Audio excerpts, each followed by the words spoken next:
اسمعوا معانا كده الزنة دي كده يا أصدقاء. Bluetooth mode. دي زنة رهيبة. طبعا احنا هنشوف الطرق الإيجابية أو 3 طرق لمنع الزنة دي، هنشوف مع بعض دلوقتي. تابعوني. أول حاجة هجيب كابل زي ده كابل بتاع سلك دش. هبدأ إن أنا أسلخه كده، يعني هاجي في السلك النحاس ده وهشد كده بالبنسة كده بالشكل ده كده اهو. هيطلع معايا كده اهو، كده طلع معايا زي ما حضراتكم شايفين كده. ده كده طلع معايا اهو. الطرف السلك الابيض ده انا كده مش محتاجه في حاجة، او السلك النحاس ده انا محتاج السلك الشعر ده، هو ده اللي محتاجه.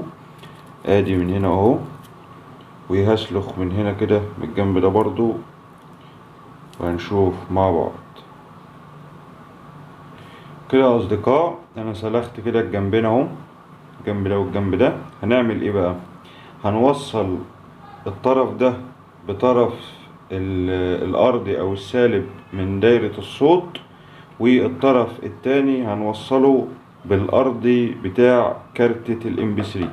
دي كارتة الام بي 3، وغالبا طبعا كل ما بنيجي نركب كارتة الام بي 3 دي بتبقى فيها زن او صوت دقيل، فطبعا هنوصل سالب الدايرة دي بسالب دائرة الصوت من خلال الكابل او السلك الشعر بتاع كابل الدش ده. هنطوي كده السلك مع بعض اهو، الشعر ده بالشكل ده كده، وهنوصله ونشوف مع بعض. كده انا وصلت يا اصدقاء اهو من سالب الدايرة دي بتاع الصوت اللي هو في المكثف الكبير اهوت في السالب، ووصلته بسالب الكارتة بتاعت الام بي 3. دي كده اول طريقة، عشان احنا كده هنشوف النهاردة ان شاء الله 3 طرق لمنع الزنة دي. طيب ادي دي اول طريقة. هنوصل كده في الكهرباء. خفت شوية يا اصدقاء.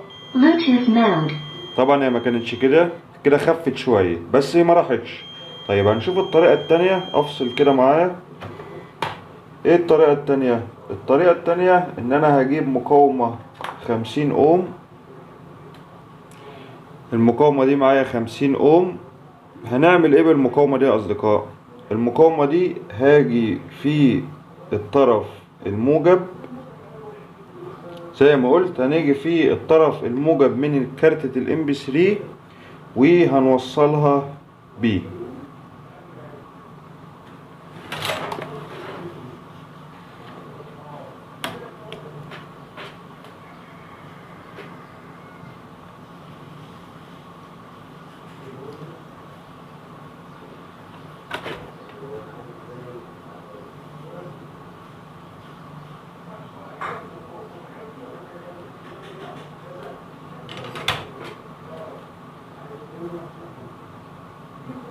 كده انا وصلت المقاومة اهوت يا اصدقاء. ده الطرف اهو، طرف الموجب اللي رايح لكارتة الام بي 3 اهي.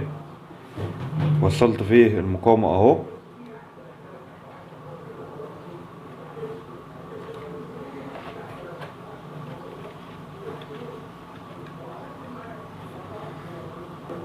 بعد ما ركبنا المقاومة يا اصدقاء هنبدأ نجرب كده.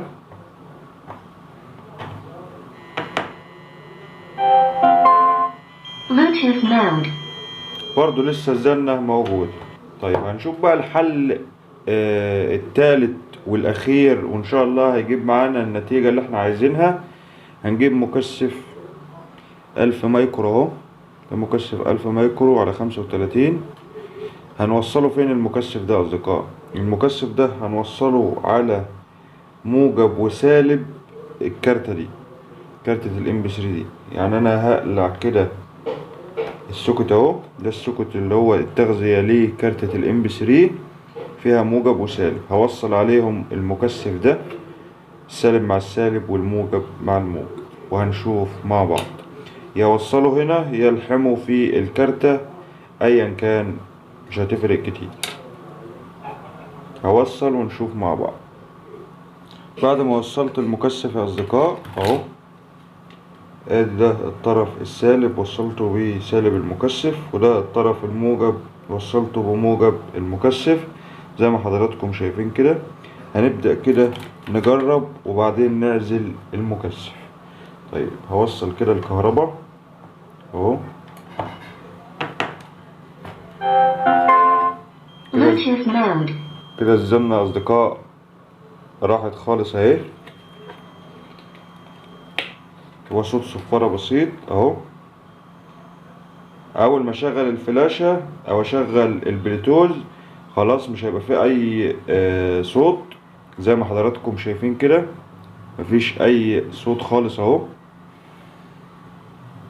الاول طبعا كانت زنة واضحة جدا اهو، دلوقتي مفيش اي صوت. ومع تشغيل البلوتوث او الفلاشة طبعا الصفارة البسيطة دي مش هتبقى موجودة تماما. طيب هنبدأ نعزل بقى المكثف وخلاص على كده. ده كده كان فيديو بسيط او 3 طرق شفناهم، 3 طرق ايجابية ان شاء الله لمنع الزنة نهائيا. زي ما شفنا كده ادي خطوة، والخطوة التانية المقاومة، والخطوة التالتة المكثف. ارجو اكون قدمت معلومة بسيطة. لو استفدت من الفيديو يا ريت لايك واشتراك في القناة وتفعيل الجرس عشان يوصلكم اشعار بكل جديد وكل فيديوهاتنا الحصرية. شكرا ليكم واشوفكم في فيديو جديد.